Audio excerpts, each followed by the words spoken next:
Hello' everyone, সকলো কুশলে আছে নিশ্চয়।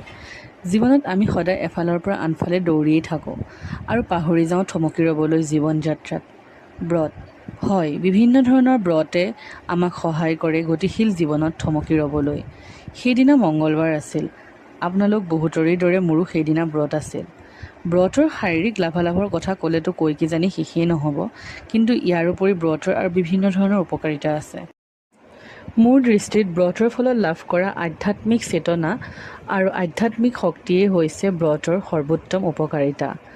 এজন বহুত বেছি উগ্ৰ ও খঙাল ব্যক্তিয়ে যদি নিয়মীয়াকৈ ব্ৰত ৰাখিবলৈ প্ৰয়াস কৰে আৰু ইয়াৰ লগত আধ্যাত্মিকভাৱে জড়িত হ'বলৈ চেষ্টা কৰে, তেনেহ'লে তেওঁ অতি কম সময়ৰ ভিতৰতে নিজৰ আৱেগবোৰক কণ্ট্ৰল কৰিব পাৰিব আৰু নিজৰ জীৱনটোক আধ্যাত্মিক শক্তিৰ জৰিয়তে এক সুন্দৰ দিশে আগুৱাই নিবলৈ সক্ষম হ'ব।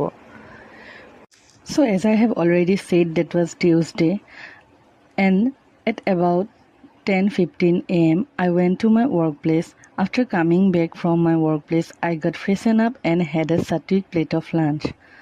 তাৰপিছত মই অলপমান ৰেষ্ট লৈ ওলাই গ'লোঁ মোৰ য়োগা ক্লাছলৈ। সেইদিনা খুব গৰম আছিলে, অলপমান ৰেষ্ট লোৱাৰ কাৰণেহে মই য়োগা ক্লাছলৈ যাব পাৰিলোঁ।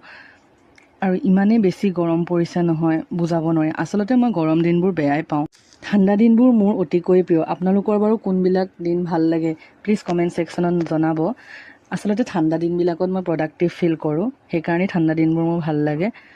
আৰু যোগাসন কৰি যেতিয়া মই ঘৰলৈ উভতি আহিলোঁ, তেতিয়া মই মোৰ ব্ৰতভাগ ভাঙিলোঁ।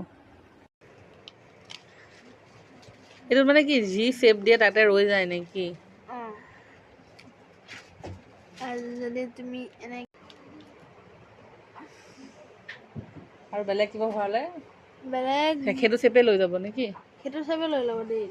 মানে তুমি যদি নিজৰ মনে চেপ দিয়া, এই সৰু কাৰখনো সোমাই যাব নেকি? এখনকাৰ এই সৰু কাৰখনো সোমাই গ'ল। যি দি চেপ ল'ব পাৰে, মানে এবাৰো নাফাটে।